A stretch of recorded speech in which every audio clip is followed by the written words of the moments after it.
Bobby show tonight. I'm Joseph Pavone. He is, of course, Bobby Manning, and the Celtics dropped this one, man, 106-98. Really came down to the fourth quarter, Bobby. You know what? The way they came out with the zone to start the fourth quarter not only set the tone, I felt like, but it was almost as if they smelled fear. And they went with that, obviously, because it wasn't just the zone. They just the stifling defense seemed to just give the Celtics fits. And not only were they in their head, but I felt like they were arguing with the referees. You know, Marcus Smart got tossed in this one, but at that point, he had already known the outcome of this game. But Bobby, what's your take here? I mean, look, 4:20 left in the game. The Celtics score one basket, one made field goal, 2 points. It was all Miami, and they just couldn't score. And they missed a handful of layups, to say the least. Yeah, mostly Brown. The ball was in his hands quite a bit late there. I believe he missed 4 straight shots around the basket as the game got away from them there down the stretch. And Lowry hit the big shot, a fadeaway on the baseline there to make it 4. Strus got that block to send Butler out for the breakout dunk that felt bubble-esque. And a lot of this game did, right, Josue? This was like a throwback back to that bubble series where the offense is breaking down in the fourth quarter. Miami's just circling them like sharks and hitting big shots on the other end. Bam's causing havoc inside. Theis was awesome, but now you have Daniel Theis out there against Miami instead of Robert Williams. And this is the beginning of life without Rob. The margins are much slimmer. The ball movement's hurt on offense. You're not nearly as dominant on defense. I thought the first half was a disaster for Boston defensively, even though the final number doesn't end up being that bad for Miami there. Some resilient moments, though. The 16-0 run was good. Even that run after the stops in that zone that you mentioned there, Josue, to start the fourth, they came back with some nice plays after that, especially that alley-oop to Theis. But overall, it doesn't amount to much here. Miami just looked tougher, more decisive, and stronger in the moments that mattered here. And this was a scary one. A lot of old habits reemerging for the Celtics. They look disconnected at times. And certainly that dominance that we watched just a couple days ago on Sunday against Minnesota there is completely gone. It's going to be much, much harder for this team to win against the best of the league. Yeah, and that's the thing. I mean, this is the top tier, right? These are the cream of the crop of the Eastern Conference, which is why I wasn't shocked to see a fourth quarter put together the way the Miami Heat did that. I mean, look, the Celtics had a 7-point lead.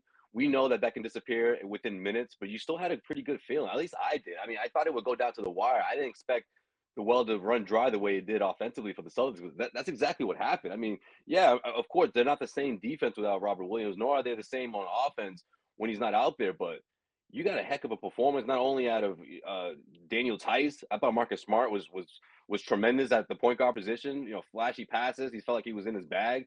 Jayson Tatum, got things going offensively. I mean, does it really boil down to just the Miami just playing the stifling defense? Or did Tatum get in his own way a bit? I saw when Jaylen Brown made that three, I thought that would get him going a bit in the second half, or at least down the stretch. But I mean, neither one of those guys. Look, for them to get stopped at the basket or get stopped at the rim over and over again, I mean, it's a bit concerning when you look at their approach and the momentum going into that fourth quarter. Yeah, there's a lot of concerning stuff out of this one, and I thought Tatum was fine. His decision making was good. He passed up that shot to White in the corner there on the break that ended up getting them back in the game down the stretch there. Brown was a little sloppy. Smart was super sloppy. I'm going to push back on his game. With 6 turnovers, shooting way too much, stepping back on the threes. Before the fourth quarter, though? Extra aggressive, way too aggressive. It felt like he was still doing what he did on Monday against Toronto there with the leading the offense and taking all the shots he could muster there. There were a few good passing moments for him, but overall, this was his most out of control game in months, I thought. Not a very focused effort from Smart here. They need way more from him in terms of just maintaining possessions, because Miami was lurking all game. No real separation from Boston over them. In fact, the Heat had the most solid leads in this game when you look back on it there. And when you're throwing away possessions like he was, it was great that he was able to make up for a lot of his mistakes with that awesome behind the back steal on Tucker and the response to Lowry's own steal on him in the second half, but it wasn't enough. He wasn't good enough, nearly enough in this game to me. Yeah, I mean, just as a point guard, the turnovers weren't great. I just thought that he just had those rah-rah moments where the Celtics just sort of they woke up a bit. The crowd started getting into it. What was it, the end of the third quarter when they that huge run that made a difference. I thought was going to make the difference in the second half, especially because after the way Miami Heat came out in the to start the third quarter, the Celtics responded right away. But man, would you say the zone defense to start the fourth quarter? I mean, what was it? 5 straight possessions. The Celtics came up short.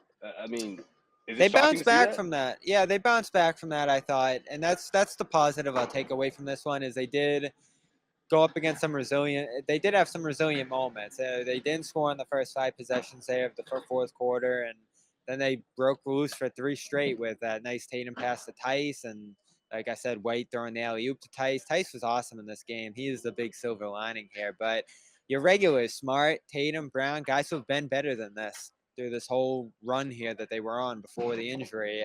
All of those guys were much better coming into this one, and you got to hold them to a higher standard. Smart, especially. I mean, he hasn't even been close to this sloppy for a long time here, and I think Miami's defense is a little random, a little sporadic, a little unpredictable. But at the same time, I think there wasn't a real level of respect for their defenders out there, and this is another throwback to 2020. Like Robinson, Hero, those guys.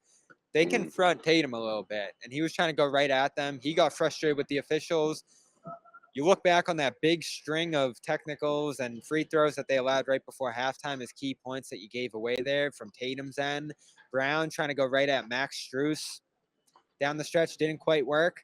And even Smart trying to take guys one-on-one. It was just a throwback effort overall to me for this team to earlier in the year. And that's very concerning to me. I mean, I know it's a tough opponent, great defense. Miami was locked in coming into this one.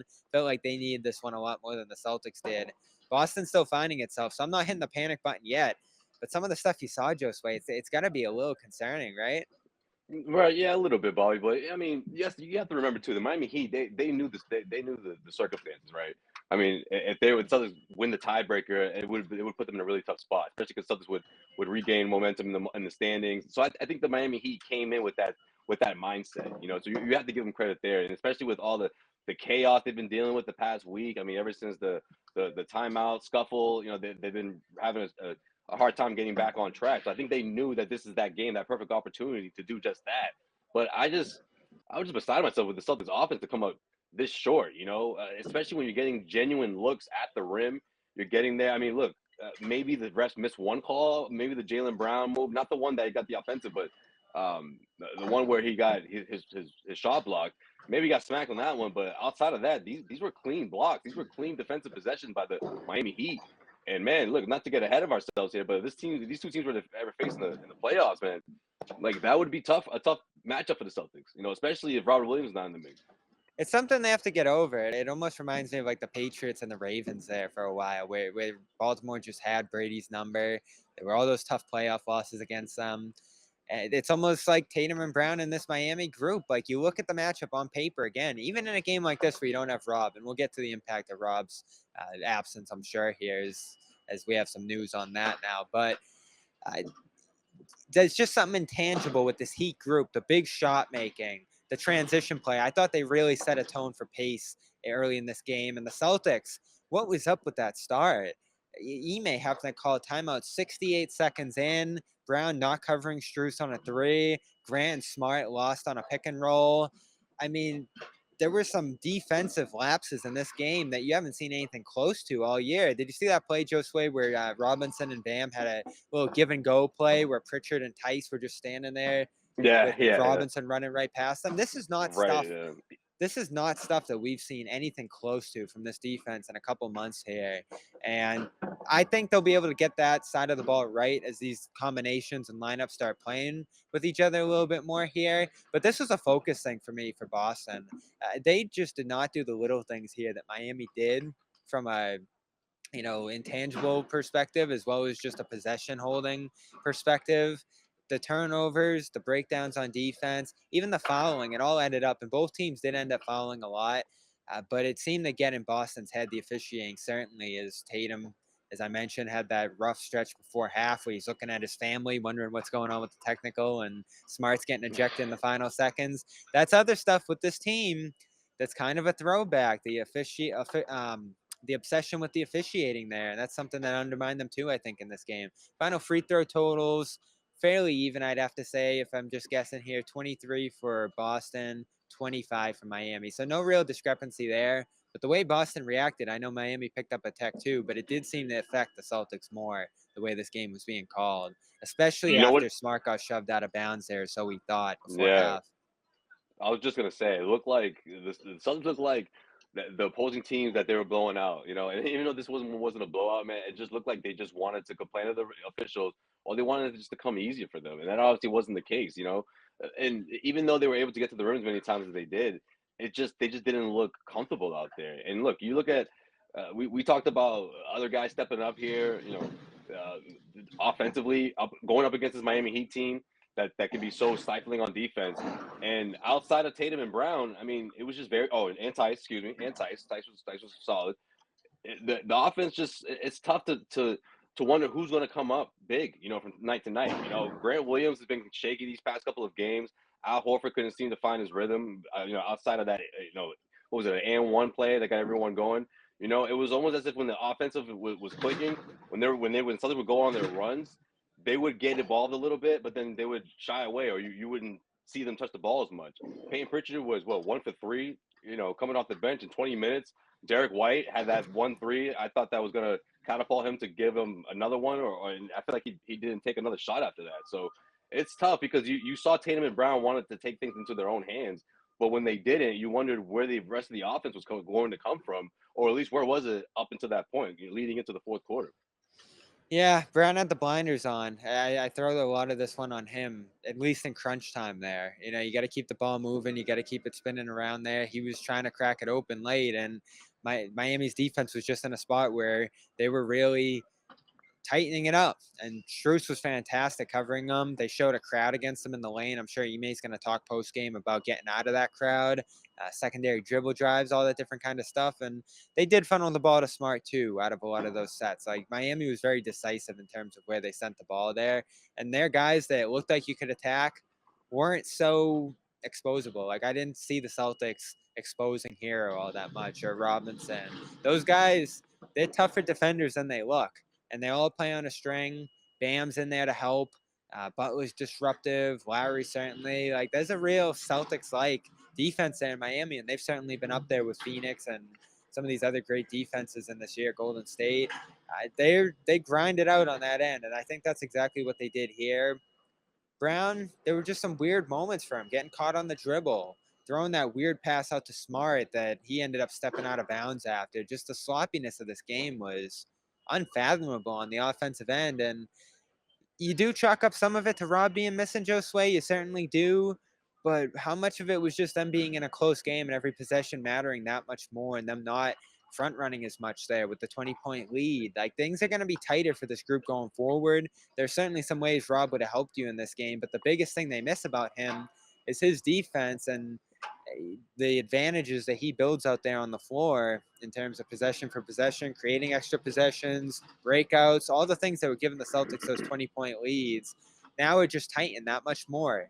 And you see the difference between Rob and Grant in that regard. And Rob and Theis playing against the first units. I thought Grant was bad in this game. Like there's no other way to put it. I was gonna say, how you gonna ease this pain? Because yeah, he wasn't good.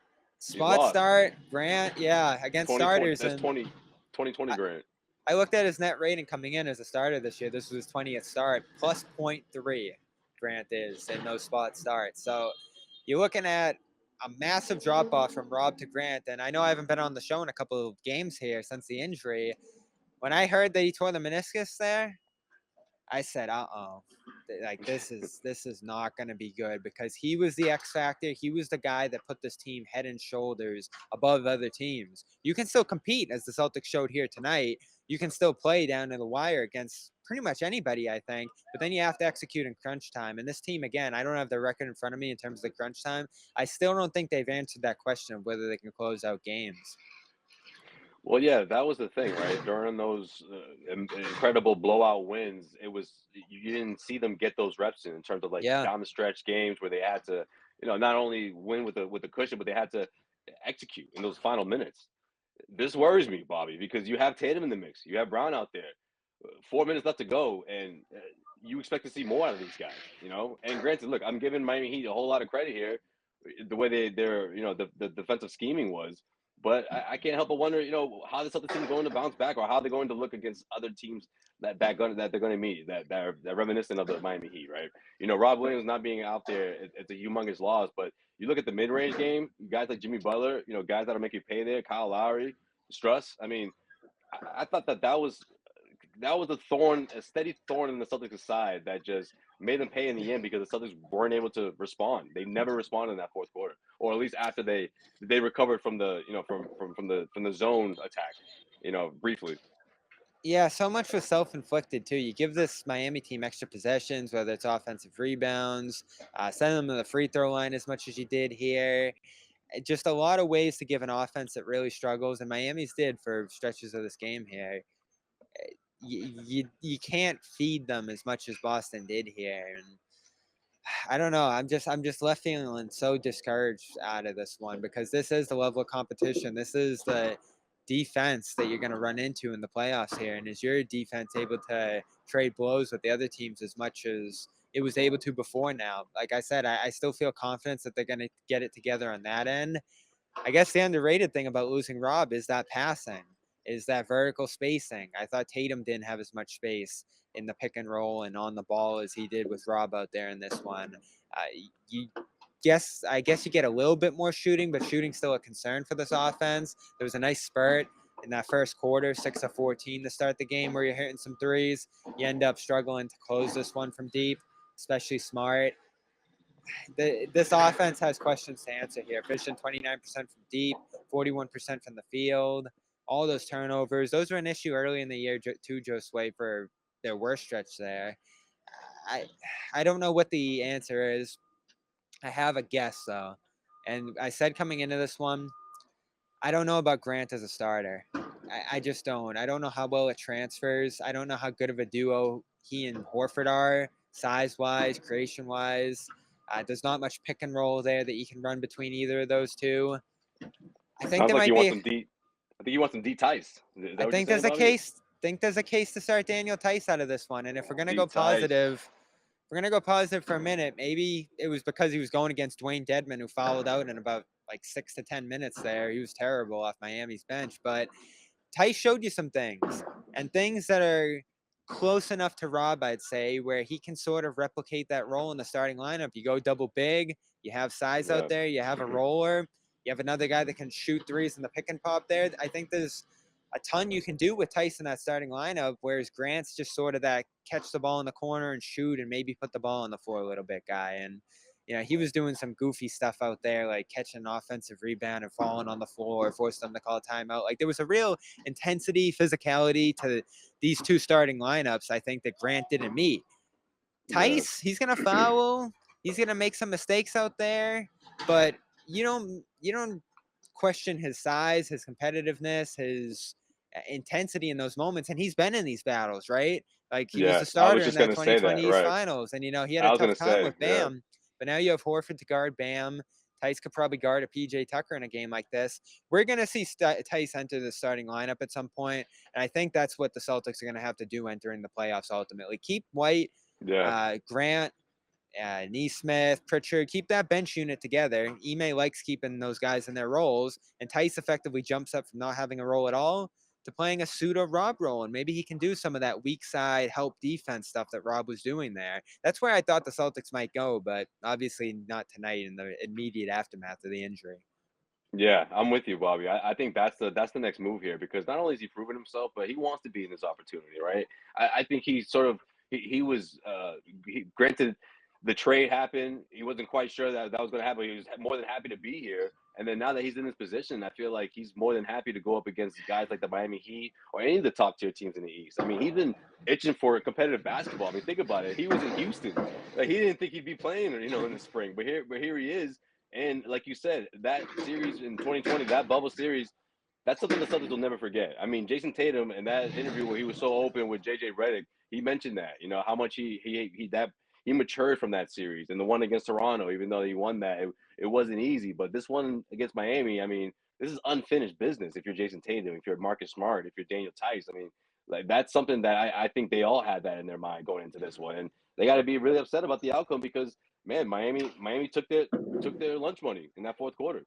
Yeah, just like that series. And there's a lot of good things Theis did here. I know it's against second units, but that roll where he kind of picked up the ball and leaped right into the dunk, and he put the ball on the floor at one point and hit a little fadeaway over Robinson in there. Good dribble handoff action, high on the break there, and getting downhill, and even hitting a three from Horford. There's some big to big passing there that I think you can unlock between those two. They're both certainly guys that can space the floor. There's a ton to love with what Theis could offer the starting unit there. Fouling would be the big issue. Does he pick up a few fouls early in games, then your whole rotation's out of whack? I mean, these are the things you're just going to have to deal with Rob being Yeah, out. Like, nothing's going to that's be just what perfect. happens. Yeah. Right. So he's not Rob, but he does enough things like Rob, I think, that that's the guy you'd rather have with the starters. Keep that lineup huge and disruptive. And he's a guy who has some chemistry with Tatum. Did you see him get the seal? The old-fashioned Yes. Yeah. seal and Yeah. unleash That's the Tatum in the see. Yeah. basket. Yep. He was awesome tonight. That's a real silver lining that you can take from this one. And listen, what did we talk about too? Dropping in the standings isn't the worst thing for this team now, as you start to look at how things are lining up here now. Yeah, but you want home court, Bobby. You want that home court. You need that. Yeah, You I need know the Garden faithful. you want to seal up at least the fourth seed, but Right. going against But I'm Chicago, glad. I was gonna say though, I'm yeah, glad we're on the same page about Daniel Theis because I yes, know there's probably gonna absolutely. be some Celtics fans saying, go small, maybe put White in there. No, no, no. Stick with what's familiar. I'm with you on that. Absolutely. And there is a familiarity there. Like you can see, it looks like he never left playing off these guys. That nice run to end the second quarter playing off Brown. He's a guy who plays off the stars well here. There's some pick and Right. roll action that him and Smart can get into here. And listen, Smart's got to get back into that facilitation mindset quick here. There's not a lot of time to glue this together, figure out these rotations. I mean, they have 5 games left now. It's unbelievable, but that's how close we are and how quick they have to pick up the pieces in the aftermath of this Rob rotation. It felt like plugging and playing Grant was the most seamless way to roll this forward, but I think there's an argument that Theis, Horford, those guys, chemistry from those past years, certainly Theis with Smart, Brown, and Tatum, those guys play together. They went through battles together in that postseason. And if you believe the report today, it would only be a temporary fix if he can get through to round 2 because the Celtics are hopeful that Rob's going to return here. And you hope that that energizes this group enough to be able to get through to that point where he can get back on the floor because they're going to have to win a tough first round series. I don't care who it's against. Maybe even get Cleveland. I think Cleveland would still be a battle at this point without Rob. Toronto certainly showed you on Monday that they're nothing to mess around with. Chicago, I know they're slipping, but they have a dangerous offense. Everybody you run into now, certainly Brooklyn and a powerful offense like Charlotte at the bottom of the league if you stay up at the top. This is going to be tough for the Celtics now, no matter who they go against. And you're lucky you're not going up against the top of the league, a Miami or Milwaukee or Philadelphia right away. But there's still, Right. I think, Josue, an expectation that this team has enough. Like they can figure this out without Rob and get through a first round series. And that should be the expectation. And then from there, see what happens and whether or not he's able to get back 100%. But this team needs to figure it out enough right now to get through that first round. That's the expectation now, in my mind.